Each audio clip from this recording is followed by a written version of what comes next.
ಇನ್ನು ರಾಜ್ಯ ಒಕ್ಕಲಿಗರ ಸಂಘದ ಚುನಾವಣೆಯಲ್ಲಿ ಅಪ್ಪಾಜಿ ಗೌಡಗೆ ಭಾರಿ ಮುಖಭಂಗ ಉಂಟಾಗಿದೆ.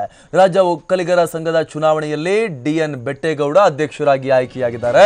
ಉಪಾಧ್ಯಕ್ಷರಾಗಿ ಡಾಕ್ಟರ್ ಬಿ ಶಿವಲಿಂಗಯ್ಯ ದೇವೇಗೌಡ ಆಯ್ಕೆಯಾಗಿದ್ದಾರೆ. ಸಂಘದ ಪ್ರಧಾನ ಕಾರ್ಯದರ್ಶಿಯಾಗಿ ರಾಮಚಂದ್ರ ಆಯ್ಕೆಯಾಗಿದ್ರೆ ರಾಜ್ಯ ಒಕ್ಕಲಿಗರ ಸಂಘದ ಖಜಾಂಚಿಯಾಗಿ ರಮೇಶ್ ಆಯ್ಕೆಯಾಗಿದ್ದಾರೆ. ಸಂಘದ ಎಲ್ಲ 36 ನಿರ್ದೇಶಕರು ಕೂಡ ಮತ ಚಲಾವಣೆ ಮಾಡಿದ್ದಾರೆ.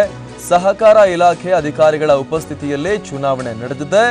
ಈ ಚುನಾವಣೆಯಲ್ಲಿ ರಾಜ್ಯ ಒಕ್ಕಲಿಗರ ಸಂಘದ ಚುನಾವಣೆಯಲ್ಲಿ ಈ ಹಿಂದಿನ ಅಧ್ಯಕ್ಷ ಅಪ್ಪಾಜಿ ಗೌಡಗೆ ಭಾರಿ ಮುಖಭಂಗ ಉಂಟಾಗಿದೆ.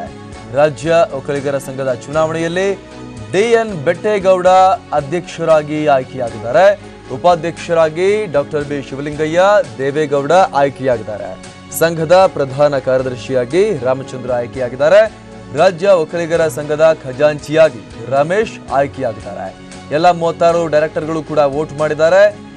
ಸಹಕಾರ ಇಲಾಖೆ ಅಧಿಕಾರಿಗಳ ಸುಪರ್ದಿಯಲ್ಲಿ ಅವರ ಉಪಸ್ಥಿತಿಯಲ್ಲಿ ಚುನಾವಣೆ ಸುಸೂತ್ರವಾಗಿ ನಡೆದಿದೆ.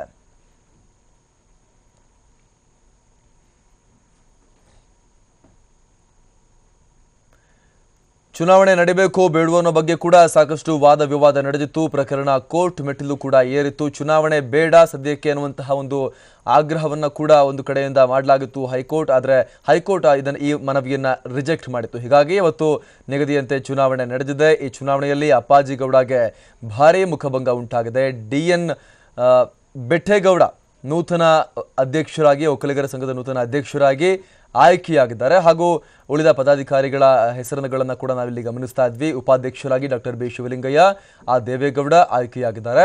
ಸಂಘದ ಪ್ರಧಾನ ಕಾರ್ಯದರ್ಶಿಯಾಗಿ ರಾಮಚಂದ್ರ ಆಯ್ಕೆಯಾಗಿದ್ದಾರೆ. ಹಾಗೆ ಖಜಾಂಚಿಯಾಗಿ ರಮೇಶ್ ಆಯ್ಕೆಯಾಗಿದ್ದಾರೆ. ಎಲ್ಲ 36 ನಿರ್ದೇಶಕರು ಕೂಡ ಮತ ಚಲಾವಣೆಯನ್ನ ಮಾಡಿದ್ದಾರೆ. ಸಹಕಾರ ಇಲಾಖೆ ಅಧಿಕಾರಿಗಳ ಉಪಸ್ಥಿತಿಯಲ್ಲೇ ಚುನಾವಣೆ ನಡೆದಿದೆ.